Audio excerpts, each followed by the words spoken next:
Constipation, gastroparesis, slow transit, or just not being able to poop for a few days is really uncomfortable. I'm about to tell you 2 amazing techniques that you are not going to want to miss, okay? No one talks about how important it is to have bowel movements every single day. And if you are having constipation and you have bloating or you have pressure in your belly, that doesn't feel good.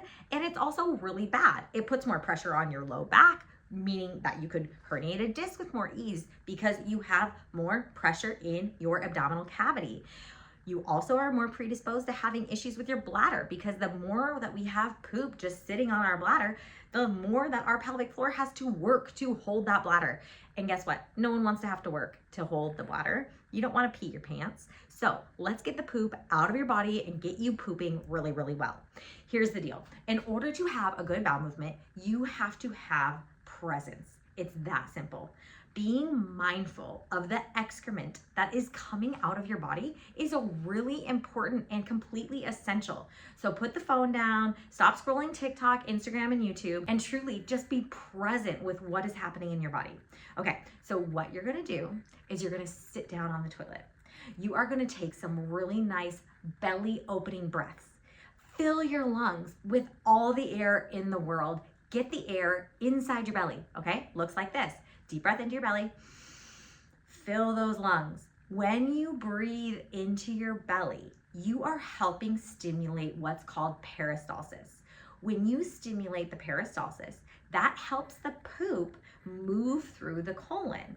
So your colon starts over here. We can drop a picture here. You can see the colon. The poop travels along to come out of your body through the rectum and the anus, okay? We need that to move and contract so that you can have a good bowel movement. So what I like to do is I like to get real present with what's happening. You got the urge to poop or you feel backed up and you're sitting on the toilet trying to poop. Now, our parents might have had a newspaper or our dads sitting on the toilet for a long time, not even thinking about what's going on, okay? Instead, put the phone down, put the Instagram and the social media away, and get present with what is about to come out of your body. The minute you start thinking about your poops, you start thinking about your colon moving, you're already giving yourself a leg up. It's gonna help get the poop moving. It's gonna help the poop come out of your body. You're not gonna have to strain for a long time and push and create or predispose yourself to hemorrhoids, to anal fissures, or to pelvic organ prolapses.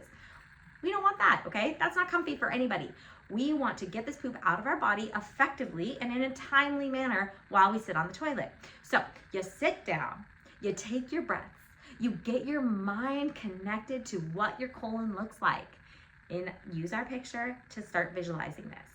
Then you are taking your deep breaths, filling your lungs up, and as you inhale, you want to imagine that that increased pressure is helping to stimulate some peristalsis. It's helping to push some of that poop through the colon. And you're letting the air leave your body, but meanwhile, you still get that peristalsis. And you're just having complete and utter mind-body connection to the process that is happening here. As this is happening, I want you to visualize thinking about that poop then coming out of your body. And that will just naturally help shift and move that poop so it's coming out of your body. And again, you're just using your brain here to move the poop. You're using your brain to get that poop out of your body. It is called being mindful. It is called being present with what is happening.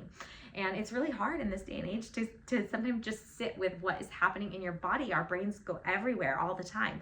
And this is a really, really key and effective way to help you manage constipation and really conquer the constipation. And so while you're on that toilet, when you're doing your deep breathing, not only are you helping stimulate the peristalsis, but now when you're doing that deep breathing, you're also stimulating the vagus nerve. So that diaphragm that's moving as the lungs fill and expand and open is also stimulating your vagus nerve. Your vagus nerve is responsible for your parasympathetic nervous system. The parasympathetic nervous system helps us be in a rest and digest mode. It's a chill mode. It's the mode in which the poop can just easily fall out of our body without having to work for it.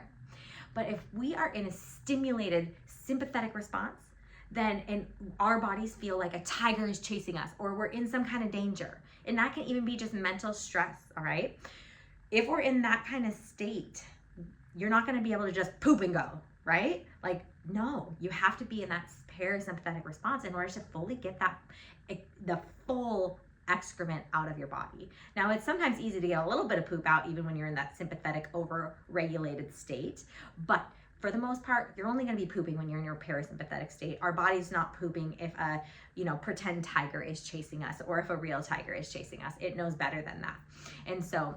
And typically more stress is today's common tiger. So sit, visualize the colon pushing that poop around, visualize your lungs stimulating the peristalsis, giving you a rest and digest, relax mode, and just mentally connect to the map of your colon. You have your cecum down here, you have your ascending colon, you have your transverse colon, your descending colon goes into your sigmoid and goes into your rectum. Doesn't matter what it's called, then the poop comes out the anus, but that's the way in which it travels, okay? And your small intestines, they dump into that cecum, and then that cecum is what pushes it up into the ascending colon. So I have a little trick that I want you to start to try when you're on the toilet. It's a great technique to help get you some visceral mobilization, which means it just helps the colon move a little bit more in your body, which needs to happen naturally so you can have these bowel movements without having to really push the poop out. And it also helps stimulate your enteric nervous system, which is the nervous system of your gut, which helps with motility as well. Okay, so here's what we're gonna do. We are going to do a little mobilization of our colon. You're gonna take your hands, you're gonna take a lateral border of your pinkies, and you're gonna scoop up towards your navel and then lean forward. It should just feel like a little pressure in your belly. If you have any abdominal scars from a C-section, from a hysterectomy, from a laparoscopic surgery, or an appendectomy, this is a side note, but that is probably affecting why you're having constipation, and you absolutely need to work to get those scars worked out and dissolved so that your colon can move with more freedom and that your core can move with more freedom. So scar tissue is really, really restrictive in the stomach, and it needs to be addressed. We use regenerative tools in my clinic, and so people fly all across the world to come here and get their scar tissue worked out. It takes about a week, and we'll have you pooping clearly and getting those scars completely resolved in your body. So that is my recommendation for you. But if that's not the case, start with this. So even if you have scars and they're just very sensitive to touch, just don't give yourself as much pressure. Just give yourself a little pressure. You're still stimulating the nervous system. You're still giving yourself a little bit of that visceral manipulation, even if it's just a very light touch. So give yourself, if you can tolerate it, you can go a little heavy-handed up and in towards your hip flexor, and then drive towards your back and towards your navel, and then lean forward. And then you're gonna finish with doing some breathing here. So you're gonna fill your lungs up. Inhale, fill the lungs completely. Exhale, let it go. You'll do that 3 times. Then you're gonna come back up. Then you're gonna go to the other side of your body, go to your left side. So you start on your right side, then you go to your left side. I know video can flip it. So you're gonna take your hands, you're gonna scoop. You're gonna lift up here. We're on our sigmoid colon. It kind of sits right against the hip flexor. So if you have tight hip flexors, you might be harder to get your sigmoid colon up here.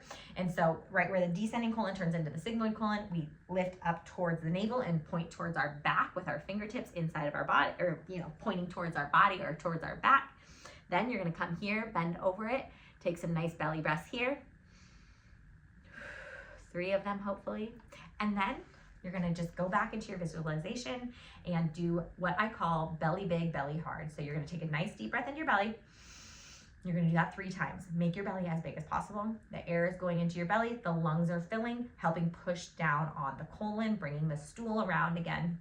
Then you're exhaling that air. On the top of the 3rd inhale, that's when you're gonna do belly big, belly hard, making it as hard as possible, and then you bear it down like you're gonna poop or fart, and you don't want anyone to see you. That's that pelvic floor elongating and opening. A lot of people struggle with pelvic floor elongation and opening, so they don't get full evacuation of their stools because of their pelvic floor tightness.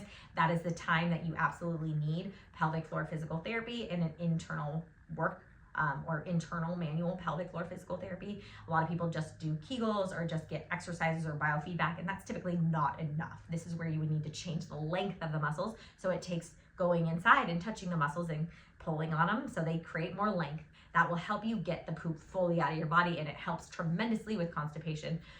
Or if you have really small poops or just little pebbles, this is what will cure that, is doing some pelvic floor physical therapy. Now, This technique is absolutely essential in helping you conquer constipation. Okay, so using visualization is just extremely important, and so is using these hands-on techniques while you're sitting on the toilet. This will get you pooping really nicely without having to work so hard for the bowel movements. I'm Dr. Allison Felt. Send this to all your friends that struggle with a little bit of constipation. Start talking about this with your friends. A lot of people struggle with their bowel movements, but y'all, everybody poops. We're all human. We're just trying to live a really good life, and when we're pooping good, we're feeling good, we can get creative, we can change the world, okay? So start pooping really good. Tell your friends this is where it's at.